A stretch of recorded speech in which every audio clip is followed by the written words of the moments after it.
नर्मदे हर नमस्कार। कैसे हैं आप सभी?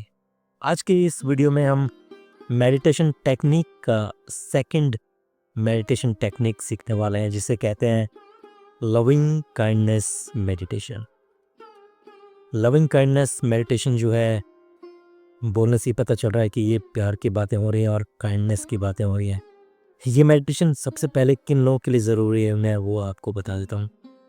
ये मेडिटेशन किसी भी तरह के रिलेशनशिप स्टेटस में कोई भी इश्यूज़ हैं उसको लेके हो रही है। अगर हस्बैंड वाइफ का कोई प्रॉब्लम चल रहा है, या भाई भाई का प्रॉब्लम चल रहा है, भाई बहन का प्रॉब्लम चल रहा है, या आपकी कोई लवर है, या आपका कोई फ्रेंड सर्किल है, या बॉस का और जूनियर का एम्प्लॉयज़ का कोई प्रॉब्लम है, किसी तरह का प्रॉब्लम जिसके अंदर आप लंबे टाइम से दो लोग साथ में हैं या डिस्टेंस पे भी हैं, लेकिन आपके मन में एक गुस्सा, घृणा, एक चिड़चिड़ापन किसी इंसान को लेके आ गया है, तो उस चीज़ को ख़त्म करने का है।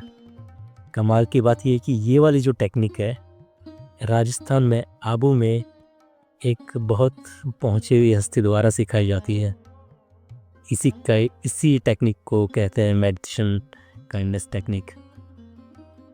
पहली वाली जो टेक्निक थी, उसके अंदर ब्रीदिंग पे कंट्रोल करना था, ब्रीदिंग पे फोकस करना था, वो सब था। लेकिन ये वाली जो मेडिटेशन टेक्निक है, ये सब के लिए, और कोई भी इसे बिल्कुल आराम से कर सकता है।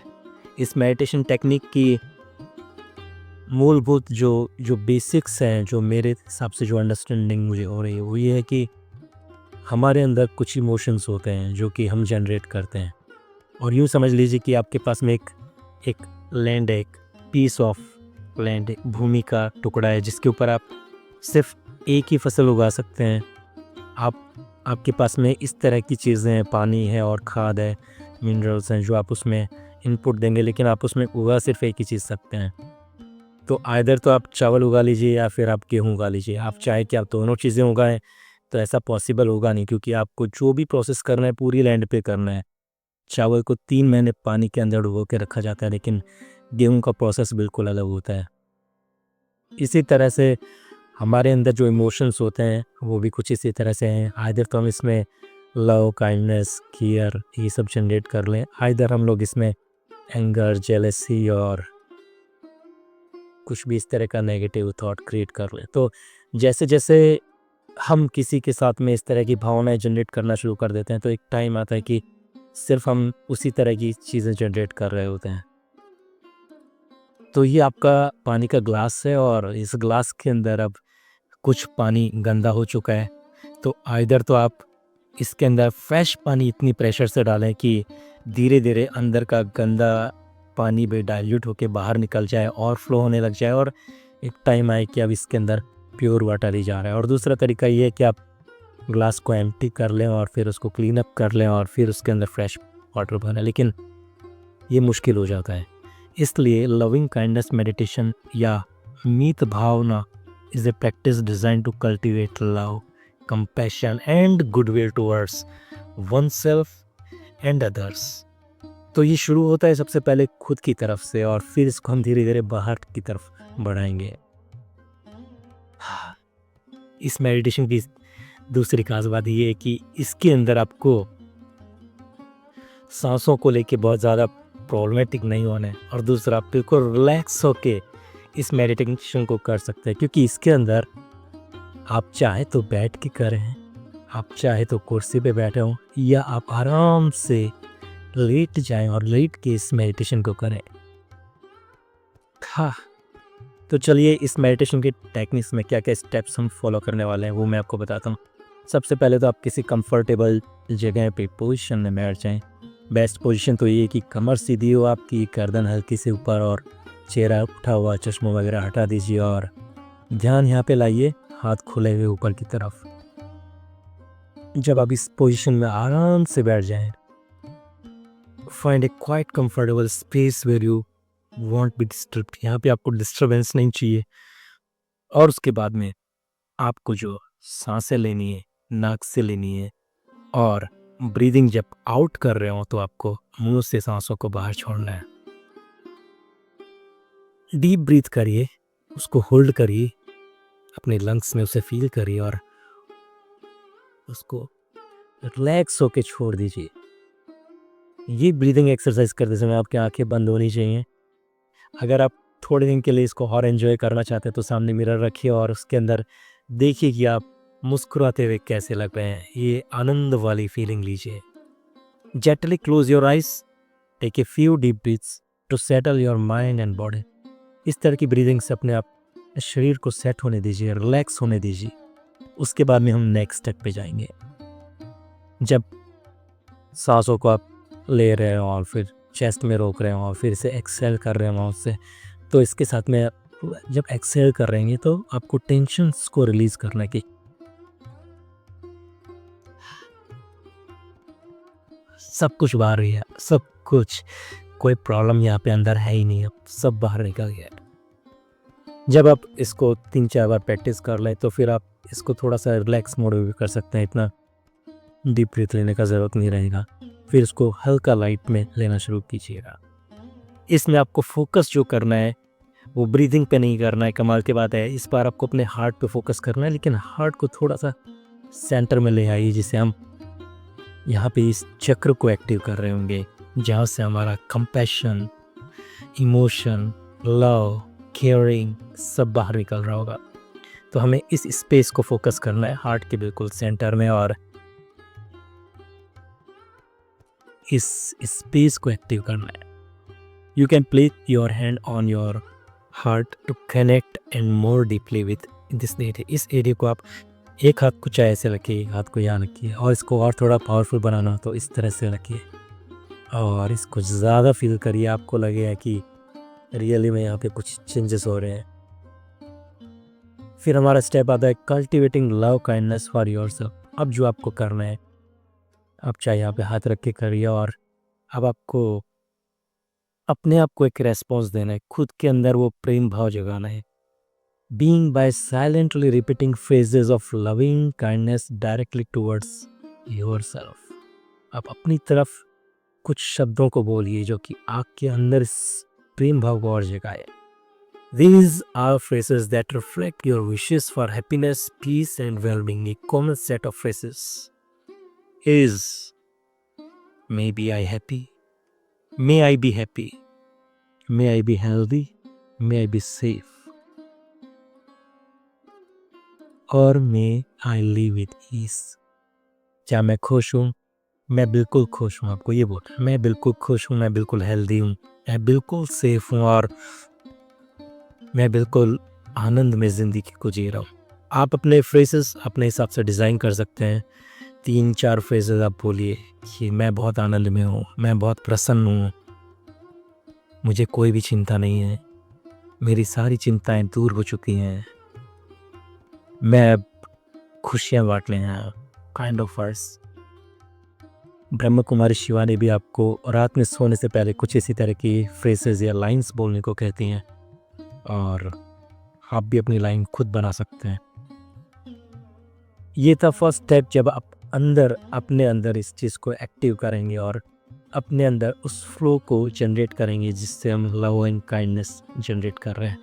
खुद से तो हर कोई प्यार करना चाहता है, खुद को तो हम गलत बात के लिए भी एक्सेप्ट नहीं करता है। तो यहाँ पर आपको पहले खुद की एनर्जीज खुद के लिए पॉजिटिव जनरेट करनी है। फिर आपको शिफ्ट करना है फोकस अपना किसी और पे, और ये जो दूसरा व्यक्ति है ये होगा आपका बहुत लव्ड वन, बहुत डियर वन। कोई भी आपका फ्रेंड हो सकता है, फैमिली मेम्बर हो सकता है, कि मदर हो सकती है, फादर हो सकते हैं, जो भी जिस दुनिया में सबसे ज़्यादा जिससे आप प्यार करते हैं। अब आप ये विशेष उसके लिए मांगेंगे, लेकिन उसकी इमेज को ध्यान में रखते हुए मे यू बी हैप्पी, और आप उसका नाम भी ले सकते हैं, and may you be healthy, may you be safe and may you live with ease. मेरी तरह आप भी बिल्कुल प्रसन्न हैं, मेरी तरह आप भी बिल्कुल आनंद में हैं, मेरी तरह आपकी भी सब चिंताएं खत्म हो चुकी हैं, और मेरी तरह आप भी ज़िंदगी को पूर्ण रूप से आनंद में जी रहे हैं। मेरी विशेष आप तक हैं। तो आप इस तरह से आप अब अपने लव्ड वन को ये विशेष दे रहे हैं। तो देखिए, पहले तो आपने अंदर ये जनरेट करा अपने लिए, और फिर जब सामने कोई आपका डियर वन है, लव्ड वन है, तो आप ये काइंडनेस जो है ना उसके लिए और ज़्यादा लेके आ सकते हैं, और आ जाएंगी, वो अपने आप आ जाएंगी। क्योंकि जिससे आप प्यार करते हैं, जिसे आप चाहते हैं, तो उसके लिए तो ईज़िली आ जाएँगी। अब अगर आपका अपनी वाइफ़ से नहीं बन रहा है तो आप अपनी पड़ोसन को भी याद कर सकते हैं। सो बड़ा फ़नी है पर एन्जॉय करिए। इसके बाद में आप इसे एक्सटेंड करेंगे इस लविंग इन काइंडनेस को न्यूट्रल पर्सन के लिए, क्योंकि अभी तक जो सामने वाला पर्सन था वो आपका लव्ड वन था, लेकिन अब आपको इस स्ट्रॉन्ग फीलिंग को और बढ़ाना है, लेकिन सामने जो है विदाउट एक्सपेक्टेशन वाला पर्सन है, तो आपको वो चूज़ करना है। जैसा कि आपके ऑफिस के कलीग या कोई आपका नेबर या आते जाते कोई सब्जी वाला, ये या जहाँ से आप कनेक्ट है, लेकिन आपको उससे कुछ लेना नहीं है, उससे आपसे कुछ लेना नहीं है, पर आप उसे थोड़ा बहुत जानते हैं। आप यही विशेष उसके लिए मांगेंगे, इमेजिनेशन में उसे लेके आते हुए उसकी फ़ोटो को, तस्वीर को, कि अब ये विशेष जो है मैं उसके लिए मांग रहा हूँ। इसमें क्या होगा कि आपकी जो पावर है पॉजिटिवली बढ़ानी है, और अब आपका एक्सपेक्टेशन जो है न्यूट्रलाइज होते चले जा रहा है कि सामने वाले से आपको कुछ नहीं चाहिए, लेकिन आप उसे केयरिंग कर रहे हैं, काइंडनेस दे रहे हैं, लव भेज रहे हैं, उसकी लाइफ के लिए पीस कर एक विश मांग रहे हैं, उसे आप हेल्दी बनाना चाह रहे हैं। तो this step can sometimes be challenging, ये होगा, चैलेंजिंग होगा, लेकिन आप बस ये प्रैक्टिस करिए। इस स्टेप से नेक्स्ट स्टेप पे जाना थोड़ा सा और डिफ़िकल्ट हो जाएगा, क्योंकि अब जो हम अपने लव को एक्सटेंड करने जा रहे हैं, यहाँ पे हमें उस डिफ़िकल्ट पर्सन को चूज़ करना है जो हमें डिस्टर्ब कर रहा है, या जिससे अब हमारी बन नहीं रही है, जिसे लेके हमने बहुत नफ़रत हम अपने अंदर पैदा कर ली है। तो अब हमें ब्रीदिंग के साथ में उस पर्सन को इमेजिन करना है। ये बहुत डिफ़िकल्ट होने वाला है, लेकिन आप इसे बहुत ईज़िली कर सकते हैं अगर आप थोड़ा भी ये रियलाइज़ कर लेंगे कि ये जो काइंडनेस और लव जो आपने अंदर जनरेट करा है, कि इसको अब आप कम नहीं होने देंगे। तो आप उस पर्सन को लेके इन्हीं चीज़ों को रिपीट करेंगे कि ये विशेज़ अब मैं उस पर्सन के लिए कर रहा। हो सकता है कि शुरू में ये विशेज़ करना डिफ़िकल्ट हो, तो आप फर्स्ट और सेकंड पे ही अपने आप को मेंटेन रखिए, फर्स्ट, सेकंड, थर्ड पे ले जाके अपने आप को मेंटेन रखिए, और जैसे लगे कि चलो आज विश मांग ही लेते हैं, तो फिर आप फोर्थ में उस पर्सन को जिससे आपकी बन नहीं रही है, उससे कनेक्ट करना शुरू करिए। शुरू के शायद 5-7-10 दिन में आपको डिफ़िकल्ट होगा, लेकिन धीरे धीरे आपको रियलाइज़ होगा कि ऑब्वियसली मैं उसके लिए भी ऐसा कुछ विश कर सकता हूँ। इसके बाद में आपको नेक्स्ट स्टेप ले जाना है, और जिसमें आप सबके लिए विश ओपनली मांग रहे होंगे, और ये होगा सबसे ईजी स्टेप, क्योंकि आपके मन में कोई एक्सपेक्टेशन नहीं है। अब आप पेड़ पौधों के लिए, पशु पक्षियों के लिए, आपके घर के बाहर के गली के कुत्ते हो, चाहे आपके घर में आपका पालतू जानवर हो, सबके लिए आपका सेम प्रेम भाव जा रहा होगा। तो आप बिल्कुल ईज़ होते चले जाएंगे, और आपको रियलाइज़ होगा कि आपके अंदर जो एक सेंस था लविंग काइंडनेस का, जो आपके बचपन में था, जो सिंप्लिसिटी से आप रहते थे, या जो मस्त आप मर्ज़ी से आनंद में गाना गुनगुनाते थे, वो जो एक किसी के लिए क्रोध करते करते वो सब ख़त्म हो गया था, और सिर्फ हम अपने अंदर क्रोध और जेलसी की भावनाएं डेवलप करते जा रहे थे, वो सब अब धीरे धीरे कम होती जा रही हैं, और अब हैप्पीनेस, आनंद वाली और लव वाली, कंपैशन वाली भावनाएं बाहर निकलते जा रही हैं। और आपको रियलाइज़ होगा कि अब ये जो आपका हार्ट है, जो आपकी लैंड है, आप उसे अच्छी चीज़ों से कल्टीवेट कर रहे हैं, और बहुत अच्छी एनर्जीज़ बाहर स्प्रेड आउट कर रहे हैं। डेफिनेटली एनर्जीज़ सामने वाले तक पहुंच रही होंगी, और उसके ब्रेन में भी ये मैसेज जाएगा, और धीरे धीरे उसके मन में भी अगर इस तरह का कुछ होगा तो वो सब क्लीन अप होता चला जाएगा। So, may all being happy, may all beings are healthy, may all beings be safe, and may all beings live with ease. इस तरह से आप अपने इमेजिनेशन में लव, काइंडनेस को बाहर की तरफ फैलाते जाएं, इस फीलिंग को पूरे विश्व तक लेके जाएं, और इस कंपैशन को, पीस को और लव को अपने अंदर बनाए रखें। तो ये था सेकंड मेडिटेशन टेक्निक।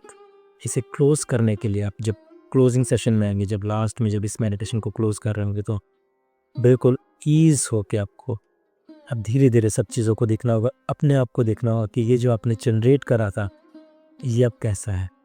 अगर आप इसमें एक चीज़ और ऐड करना चाहें तो जब आप शुरू में बैठ रहे हो मेडिटेशन में, उससे पहले कोई ऐसा गाना जो आपको आपके दिल को बहुत छूता हो, सैडनेस वाला नहीं होना चाहिए, हैप्पी वाला, लव वाला ना, तो वो सुनिए। जैसे मेरे फेवरेट्स तो बहुत सारे सॉन्ग हैं, पहला नशा, पहला घुमाओ, तो आप अपना कोई भी गाना चूज़ करिए। मेरे को सितार म्यूज़िक भी पसंद है, तो मैं सितार या गिटार, कभी-कभी रॉक बैंड्स भी सुन लेता हूँ। तो बहुत सारे म्यूज़िक हैं जो मुझे सेंस कर लेते हैं और मैं अपना मूड तुरंत इधर से उधर ले जाता हूँ ऐसा।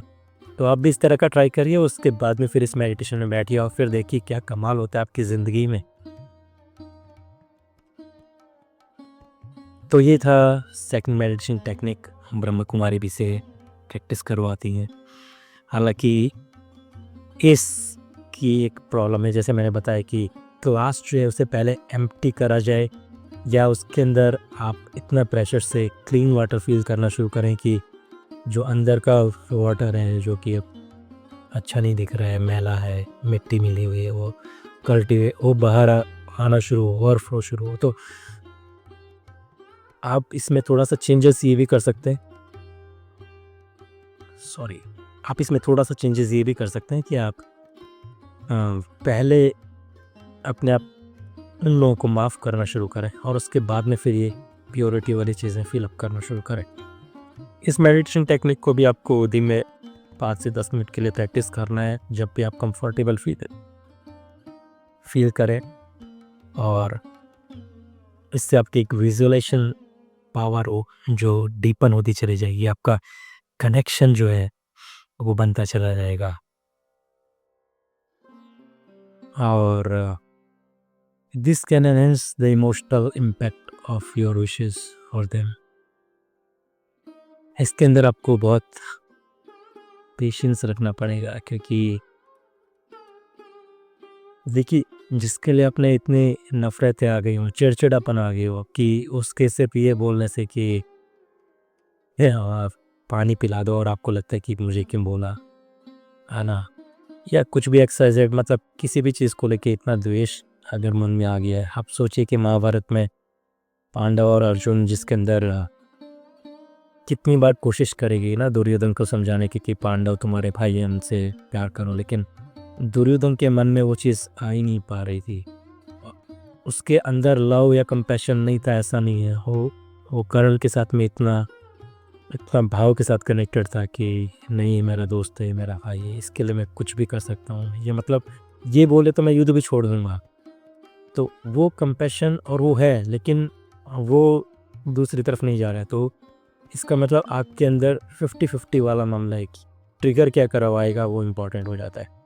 इससे आप इमोशनल हीलिंग भी दे रहे हैं अपने आप को। It can help release negative emotions such as anger और क्या बोले इसको, resentment, by fostering a sense of connection and forgiveness. आप इसमें सामने वाले को माफ़ कर दे रहे हैं, आपको एक वो सेंस डेवलप होना शुरू होगा। वो सेंस शायद डेवलप नहीं करवा पाए कोई, क्यों नहीं करवा पाए? उस समय पे तो इतने महारथी थे महाभारत में, तो आप जानिए, मतलब ऋषि मुनि, आप चाहे ज्योतिष को ले लें उसमें या अच्छे गुरुओं को, तो उन्होंने टेक्निक्स की यूज़ नहीं करी, वी डोंट नो। लेकिन अब हमें पता चल गया, तो हमें at least as a human being ये प्रैक्टिस करनी चाहिए।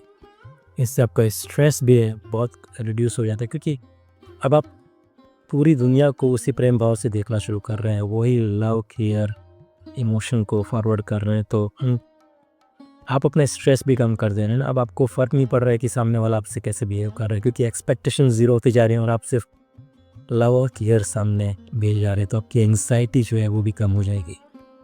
This is called Meta meditation, जो कि अपने आप में बहुत ही पावरफुल टेक्निक है। इसके अंदर हम वो थर्ड आई या पास्ट फ्यूचर के अंदर नहीं जा पाएंगे, लेकिन प्रेजेंट में हम जिस डुंडल में, जिस दुविधा में और बहुत सारी चीज़ों में फंसे हुए हैं ना, कि हम जैसे बचपन में थे, मस्त आनंद में रहते थे, वैसे क्यों नहीं है? तो इससे हम एटलीस्ट इस प्रेजेंट लाइफ में वो एन्जॉयमेंट, वो हैप्पीनेस तो लेके आ पाएंगे। तो प्रैक्टिस करिए इस मेडिटेशन को और कमेंट बॉक्स में कमेंट करके बताइए। बाकी थर्ड मेडिटेशन टेक्निक और कुछ नई चीज़ों के साथ में मैं जल्दी लेके आ रहा हूँ आप लोग के लिए। बने रहिए मेरे साथ यूं ही आनंद में। नर्मदे हर। नमस्ते।